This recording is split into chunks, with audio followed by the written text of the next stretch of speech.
देवतासनुपवीशने विनियोग ओम तीर्थाया धृतालोकदेवी त्वं विष्णुनाधितया तंचधारमं नित्यां कुरित्वं कुरुचासनं वामी गुरुभाणं परमं गुरुभ्यो नमः परापर गुरुभ्यो नमः परमेष्टि गुरुभ्यो नमः दुःखिनी गणेशानं पश्चात्क्षेत्रबालानं दिव्यमन्नमधारणं तान् देवजिदां नमः ओम ह्रीं मंगलाचरणी दुर्गा नमः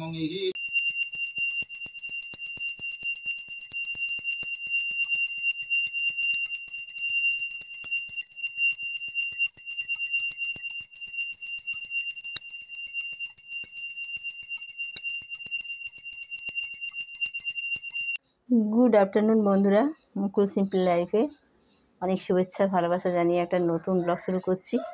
তোমরা কেমন আছো? আশা করি ভালো আছো, আমরাও ভালো আছি তোমাদের ভালোবাসা ঈশ্বরের আশীর্বাদে। তো আজকে তো মঙ্গলবার, মঙ্গলচণ্ডী মায়ের পুজো ছিল, সাথে বিপত্তারিণী মায়ের পুজো ছিল একই দিনে। আমাদের বরাবর মঙ্গলবার পুজো হয় আর কি।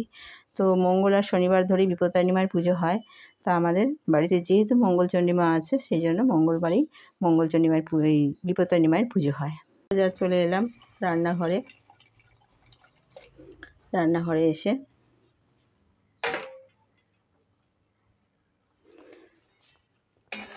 আজকে তো ভাত টাত খেতে নেই, আর লুচি খেতে হয়, মানে 13টা লুচি খাওয়ার এরকম একটা নিয়ম আছে। তো এবার যে যেরকম খেতে পারে, 13টা তো খাওয়া কারোর পক্ষে সম্ভব না, সেই জন্য যে যেরকম পারবে খাবে। তো তার সাথে কোনো নুন জাতীয় তরকারি বাতি কিছু চলবে না, সেই জন্য আজকে খেতে হয় হালুয়া, সুজি আর লুচি খেতে হয় আমাদের। তো সেই জন্য সুজি বানিয়ে নিলাম। লুচির ময়দাটাও মাখা হয়ে গেল, এটা একটু সেট করে থাক, সেট হয়ে যাবে। এই যে লুচি হচ্ছে, লুচিটা করে নিয়ে তারপর খেয়ে নিই, তারপরে তোমাদের সাথে কথা বলছি। ধরো লুচি ভাজা হয়ে গেছে, গ্যাসটা অফ করবো। চলো খেয়ে নিই, খিদে পেয়ে গেছে খুব। আজকে তরকারি ছাড়া একটু খেতে অসুবিধা হবে, ঠিক আছে, ঠাকুরের ব্যাপার তো, ওটা কোনো ব্যাপার না, ঠাকুরের জিনিস একাটা মেনে নিতেই হয়, তাই। শুভ সন্ধ্যা বন্ধুরা, অনেকক্ষণ পর তোমাদের সাথে কথা বলতে এলাম। সারাদিন কি বলো তো, লুচি টুচি খাওয়া অভ্যেস নেই, আর লুচি এমনিতেও আমি খেতে একদমই পছন্দ করি না, ভাজাভুজি খুব একটা খাই না, আর লুচি টুচি খেয়ে শরীরটা মানে বেশ একটু কষ্ট হচ্ছিলো আর কি। তো যাই হোক, যেদিন পুজো উপোসের ব্যাপার, সেদিনকে তো সেগুলো পালন করতেই হবে, তাই না। গলাটা বসে গেছে গো। তো যাই হোক, চলো, সন্ধে দেওয়া হয়ে গেল। সন্ধে দিয়ে আমি এখন গোপালকে শয়ন দিয়ে দিয়েছি, গোপাল ঘুমিয়ে পড়ুক।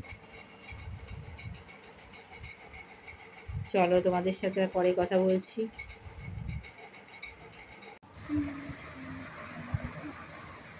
সারাদিনে এত কাজ নিয়ে ব্যস্ত থাকি না, মানে কোনো এক্সট্রা টাইম আমি বের করতে কোনো মতেই পারি না, যার জন্য আজকে সন্ধেবেলায় ভাবলাম কি একটু জানলা টানলাগুলো একটু ভালো করে ঝেড়ে নিই। যদিও জানি সন্ধেবেলা ঝাড়তে নেই, কিন্তু উপায় নেই গো, সারাদিন আমি একদম সময় করতে পারি না। তারপরে কি বলো তো, ভিডিওর পিছনে অনেক টাইম দিতে হয়, মাঝখানে তো আছেই সংসারের অনেক কাজকর্ম, যেগুলো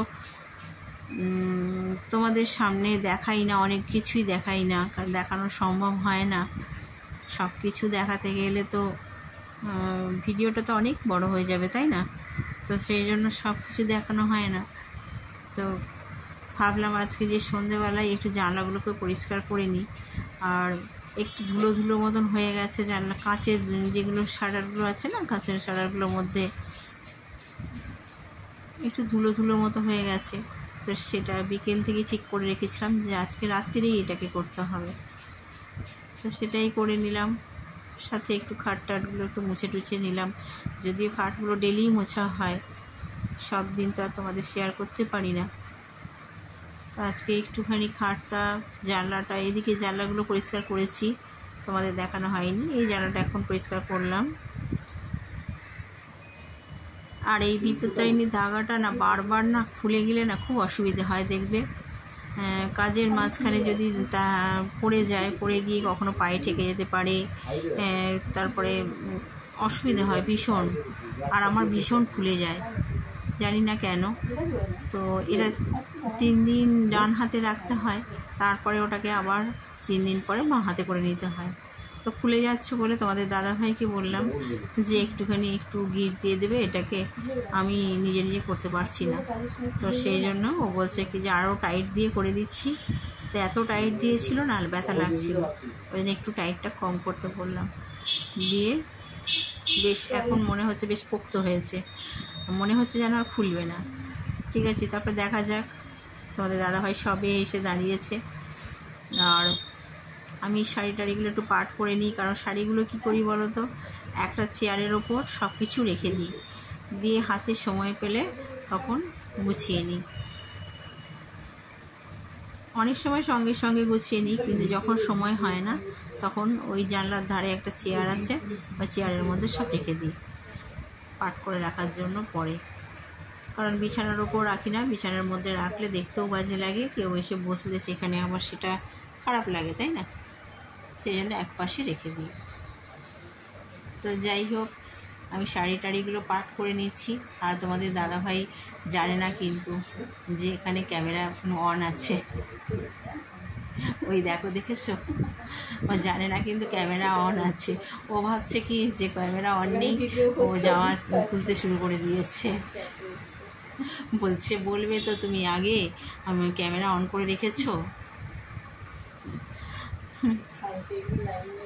আর ও দেখলো এক্ষুনি ক্যামেরা অন করা ছিল, কিন্তু ভুলে গেছিলো।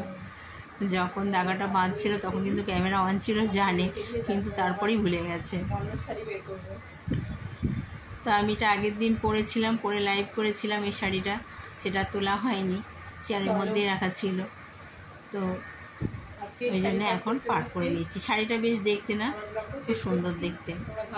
তো যাই হোক, শাড়িটাকে পাট করে তুলে রেখে দিই। আর তোমাদের বলছি যে এই সাথে আমি ব্লগটাও শেষ করছি। টাটা, আজকের মতো এখানেই শেষ হলো, পরে দেখা